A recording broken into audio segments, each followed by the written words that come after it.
Hello, hello. Welcome to part 2 of the author's Masterclass, hosted by yours truly, Daniel Dukes. I own English Consulting Group, LLC. I've owned it since 2020, where we focus on owning your legacy through book publishing and copyrights. I decided to do this masterclass because I really want to help people own their ideas. I want people to be able to own the things they write, own the movies they produce, and not be able to honestly get caught up in any legal trouble for just trying to share their story. So this author's masterclass is in 4 parts. Part 1 is now available on our YouTube channel at Food for the Homeless Podcast under copyright of literary works. This is part 2 of idea and thought production. And today we'll be going through how to outline your book. Feel free to go to our Facebook at English Consulting Group. Find us on Facebook at English Consulting Group. Give us a follow, give us a like, and check out some of our weekly posts. You can also find this masterclass on YouTube for completely free under Food for the Homeless Podcast. If you just type that in on YouTube, you'll see Food for the Homeless Podcast. Author's Masterclass Part 1 through 4 will be available here shortly. And we'll hop right into it. If you do watch all 4 parts of this masterclass, part 1, copyrights, part 2, idea and thought production, part 3, book cover and design, part 4, become a Barnes & Noble bestseller, and you just feel like, man, this is just too hard, this is just too tough, comment author below in the comments on any of the videos. I'll reach out to you directly, and we'll get you published through English Consulting Group. I have no problem with publishing it for you and helping you with that journey, but I do feel like it would be wrong of me to not share these steps with my fellow writers to be able to get them in the right headspace when they're writing. All right, so in terms of idea and thought production, I'm going to start here. I'm going to take it back to what I would say high school, and we're going to start with the thesis. The first thing you want to do when you're doing idea and thought production is come up with a thesis. A thesis statement does several things, but I will go over some of them right now. A thesis statement tells the reader how you will interpret the significance of the subject matter under discussion, right? So it gives the reader a certain way to look at what you're writing. Before they open the book, if you've ever gotten a book, if you ever had a book in your hands, you look at what first? You look at the front cover and you look at the back cover. So you mostly are looking for something that's going to catch your attention and it's going to be captivating enough for you to be like, man, let me get this book a read. That's what a thesis statement does for you. It gives you 2 concrete sentences that allows readers to want to dive into your book, and it makes them hungry for more. A thesis statement is also a roadmap for the paper. In other words, it tells the reader what to expect from the rest of the paper. I think that's pretty straightforward.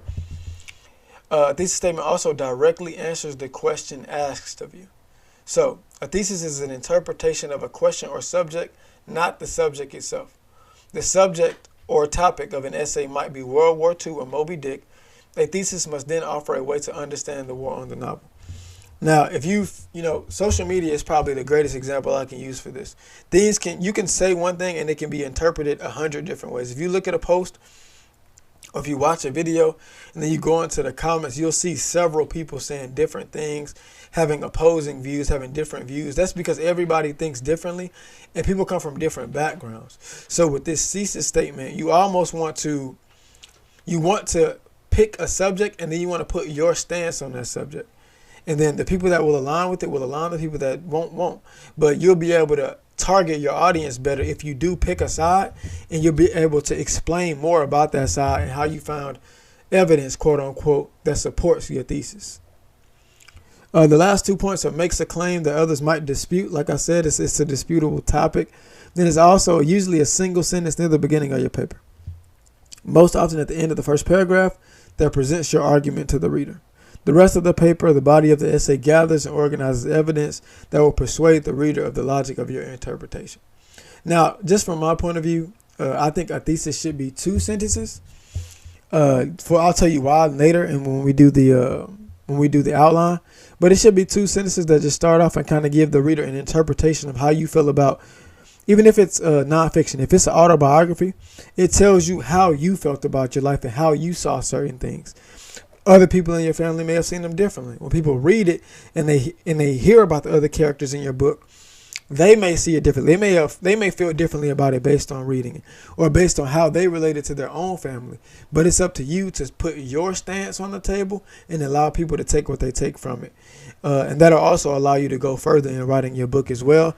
And just help you to be more decisive on topics instead of being all over the place. The next part of idea and thought coaching is your audience. One of the most important things, I would say, this says number 3, but I'll call it number 2 in this example, is create an ideal reader. Okay?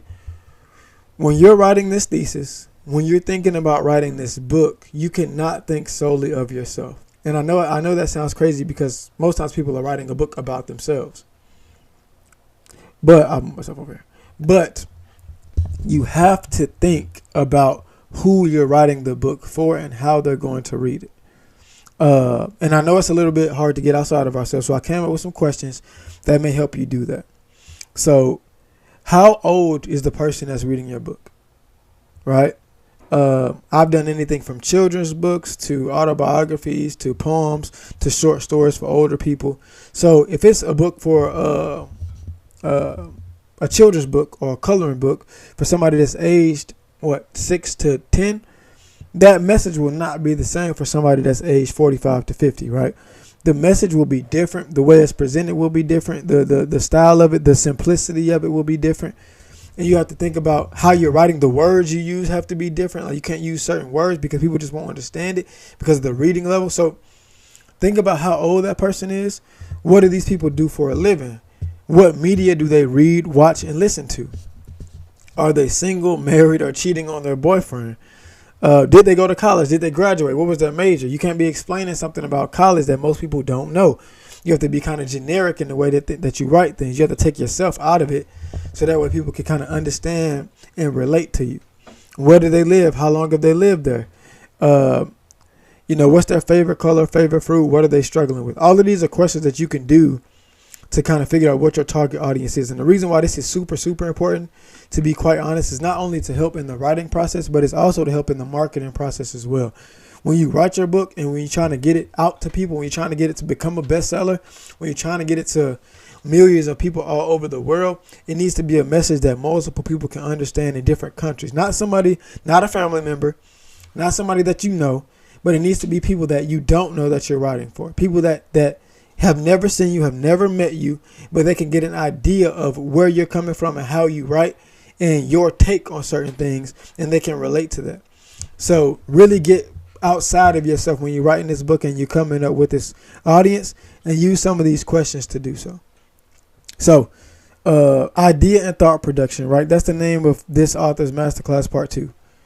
I would say if I had 3 parts for the masterclass, part 1 is the thesis. Coming up with that 2-sentence part, right? 2-sentence thesis that aligns what you're going to talk about and that's open and vulnerable enough for people to want to read more. Part 2, exclude the 3 up here, but part 2 is thinking and developing a target audience in your mind. Developing that target audience will save you a lot of time when it comes to marketing. Because when I do part 4 later on of becoming a Barnes & Noble bestseller, you're going to see me create a vendor account for someone where they ask, okay, what section is this book in? Is it in fiction, nonfiction? Is it autobiography? Is it an ode? Is it a book of short stories, poems? Is it a book about dragonflies? What is it? And what categories does it fall into? So that way we can help you market it and target it to those people who are looking for those subjects. That's going to ultimately, honestly, increase book sales and help you become a bestseller by thinking about these things in advance. And last but not least, I want to go into an actual manuscript that I wrote for someone. Shameless plug. It's a book that I wrote called Each Day Has Enough Trouble. It's now available on barnesandnoble.com, written by Joseph Yates, edited and also partly written by me. We'll be going into this book and basically I'll be going into and showing you how we kind of plugged in the thesis, the audience portion, and then also seeing how things worked out from the point of just understanding how the book was going to be written in the long run and not the short run. So going into the actual manuscript of this, The first thing we did was, I'll say this, the first thing we do with English Consulting Group, my book publishing company, is we start with the thesis, right? And the thesis, I asked Joe to send me a 2-sentence thesis, and this was going to be the prologue. This is what's going to be the ultimately start of this book. Prologue is something that's written before the actual other parts of the book are written. It's basically like a summary of what the book is going to be about, almost like an intro trailer to a movie. The thesis that he sent me was this: it became critical for me to realize that my back somehow would be against the wall. I read that wrong. It became critical for me to realize that my back would somehow be against the wall, and the only way to get out of this corner was to focus on my destiny, feel the energy of lost ones, and open my eyes to the entirety of a situation and not just parts I wanted to see. Now, in terms of thinking about an audience based off of this, I could pick out several things. But the reason why I felt like this was so strong, because the audience that could relate to this would be somebody that felt like their back was against the wall. So maybe somebody, let's say older than 20, older than 25, that had gone through some type of struggles. And the only way to get out of this corner was to focus on my destiny. So and just reading this, I would be aiming at readers that are 20 to 30 years old, 35 years old, that are looking for self-motivation in a way that are looking to get out of the things that they're currently in, any type of experiences. Now, the second part is feel the energy of lost ones, right? So that opens up an entirely new audience. People that have lost someone, people that are grieving, people that have lost a family member, a friend, a cousin. That relates to an entirely new audience, but it's still inside the same thesis. And the last part is open my eyes to the entirety of a situation and not just parts I wanted to see. Now, that's just completely relatable, right? A lot of people are unable to see certain things because they've gone through a certain experience, so they become null and void to certain things. So they just don't want to admit that this has an effect on their life. And a lot of us do that. A lot of us need to go through these therapeutic processes. But I think I know that Joseph's ability to be vulnerable in his thesis statement completely opened up his audience. And when people read this thesis statement, it's going to help them build, right? So what we did was we kind of built, somehow when English Consulting Group does this process, we do it a certain way. And you can choose to do it however you want to do, whether you're self-publishing or do it. But I'm going to tell you how we do it. We do a thesis that is usually 1 to 2 sentences that focuses on an audience. And then we outline from there, right? So what I learned in school was, what most of us learned in school was, a paragraph is 5 to 7 sentences. So a thesis is 2 of those sentences already. So the other 3 to 5 sentences that are in that paragraph, you can work backwards to build. So you write your thesis, you think of an audience based on that thesis, and then you write 3 to 4 sentences before that to build out your full paragraph, because usually a thesis comes at the end of a paragraph. So you build on top of that something that leads up to this thesis. So that way people can not only, they have something coming at the end. You know what's at the end. You know where you're going, right? You have a direction to go. You have an audience that you need to keep in mind while you're writing. And then you could just build 3 sentences based on those 2 things. That makes it totally way more easy to write and build on when you have a thesis and an audience to focus on. That it keeps you within confines, so that way you can kind of write with not limits, but you can write to a certain extent to where, like, I guess I could say overwriting, or you're not writing things outside of what the book is going to be about. You can always have a series 2 or series 3 or another version, but in order to finish a book, you need to keep your ideas kind of limited to what the thesis are that you're writing about. So those would be the 3 parts I would say in terms of idea and thought production that would really help: building a thesis, thinking about an audience, right?